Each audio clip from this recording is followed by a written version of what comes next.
ఒక గృహలోకి వెళ్ళిన ట్రైన్ గృహలోనే మాయమైపోయింది. ఎంత వెతికినా ఆ ట్రైన్ దొరకలేదు. అందులో ఉన్న ప్రయాణికులు ఏమయ్యారో ఇప్పటికీ తెలియదు. కానీ ఆ ట్రైన్ నుంచి తప్పించుకొని బయటపడ్డ ఇద్దరు చెప్పిన విషయాలు వింటే ఎవరైనా షాక్ అవ్వాల్సిందే.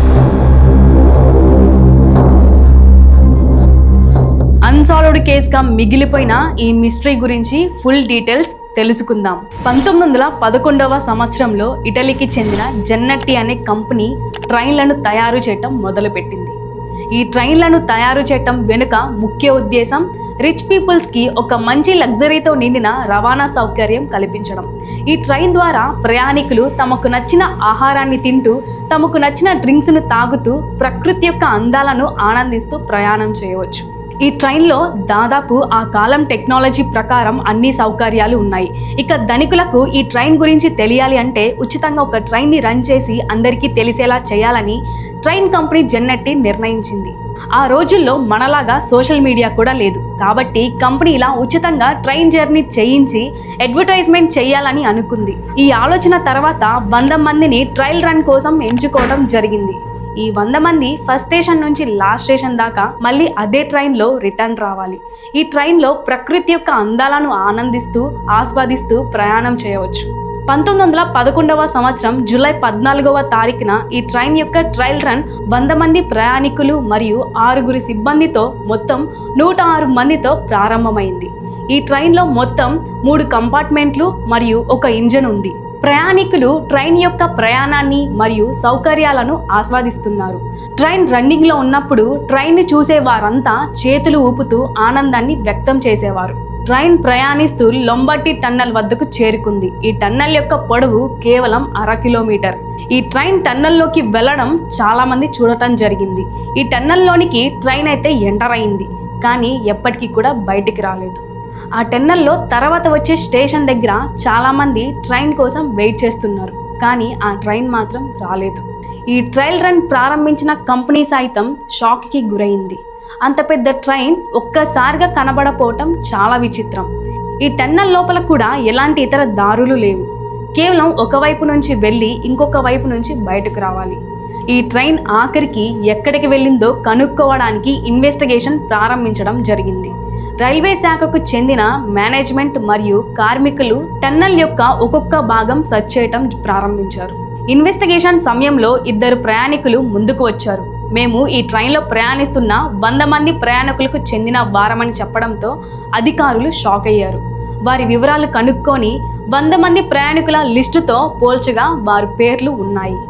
మీరిద్దరూ ట్రైన్ నుంచి బయటకు ఎలా వచ్చారని అడగక టన్నల్ లోపలికి వెళుతున్న సమయంలో ట్రైన్ నెమ్మదించినప్పుడు ఒక దట్టమైన తెల్లని పొగ ట్రైన్ని చుట్టుముట్టడం ప్రారంభించింది.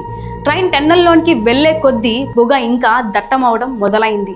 మేమొక వింత అమ్మింగ్ శబ్దం కూడా విన్నాము అని ఇద్దరు చెప్పడం జరిగిందని చెప్పారు. వీరిద్దరూ అక్కడ జరిగిన సంఘటనకు ప్రత్యక్ష సాక్షులు.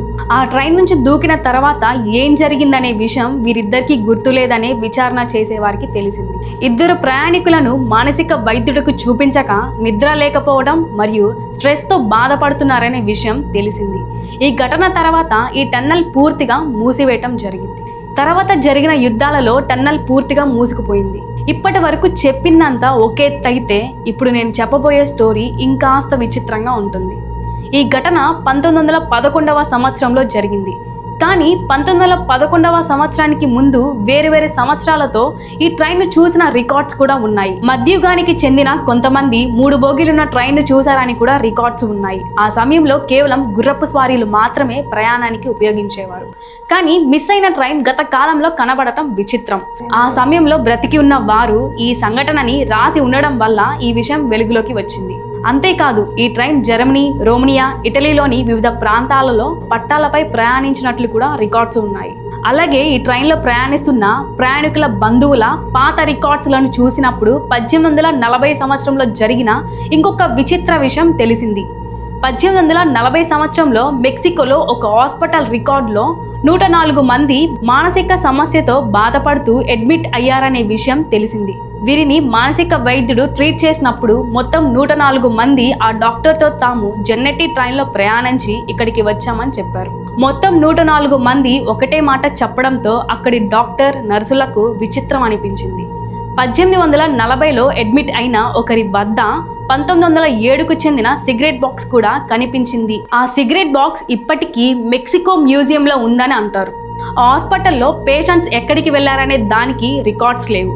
ఇదంతా చదువుతున్న ప్రయాణికుల బంధువులకు చాలా విచిత్రం అనిపించింది. ఎందుకంటే ట్రైన్లో మొత్తం 106 మంది ప్రయాణిస్తున్నారు. అందులో 2 ట్రైన్ నుంచి దూకక మిగిలింది కేవలం 104 మంది. కానీ వీరు 1911వ సంవత్సరం నుంచి 1840 సంవత్సరంలోకి ఎలా వెళ్లారనేది ఒక మిస్టరీ. ట్రైన్ మాయమయ్యి 44 సంవత్సరాలు గడిచిన తర్వాత 1955లో ఉక్రెయిన్లోని ఒక చిన్న పట్టణంలో డ్యూటీలో ఉన్న రైల్వే ఉద్యోగికి 1911వ సంవత్సరంలో నడిచిన పాత మోడల్ ట్రైన్ ఒకటి కనిపించింది. ఈ ట్రైన్ పట్టాలపై నుంచి మెల్లగా నడుస్తూ వెళుతుంది. ఆ ట్రైన్లో డ్రైవర్ లేడు. ఇక కర్టన్స్ వేసి ఉన్నాయి మరియు డోర్స్ తెరిచి ఉన్నాయి. తర్వాత తాను చూసిన ట్రైన్ 1911లో మిస్ అయిన జెన్నెట్టి ట్రైన్ ఒక్కటే అని తెలిసింది. 1991లో ఇదే ట్రైన్ను యూరప్కి చెందిన క్రిమియాలో కూడా చూడటం జరిగింది. ఇదంతా వింటున్నా మీకు విచిత్రం అనిపించవచ్చు, కానీ నిజానికి ఆ ట్రైన్ ఏమైంది అనేది ఇప్పటికీ ఒక మిస్టరీ. కొంతమంది వాదనల మేరకు ట్రైన్ ట్రావెల్ రన్లో ఉన్న రోజు లొంబార్టీ మౌంటైన్ వద్ద భూకంపం వచ్చిందని, ఫలితంగా ఆ ట్రైన్ దట్టమైన పొగల్లోకి వెళ్ళినప్పుడు ట్రైన్ ట్రావెల్ చేసిందని, అందుకే కొన్నిసార్లు ఫ్యూచర్లో మరికొన్నిసార్లు గతంలో కనిపించిందని అంటారు. మరి ఈ స్టోరీకి గట్టి ఆధారాలు ఏమైనా ఉన్నాయా అంటే లేవని మాత్రం చెప్పవచ్చు. మరి ఈ స్టోరీపై మీ అభిప్రాయాన్ని కామెంట్ రూపంలో మాకు తెలియచేయండి. మరి వీడియో నచ్చితే లైక్ చేయండి. Thank you.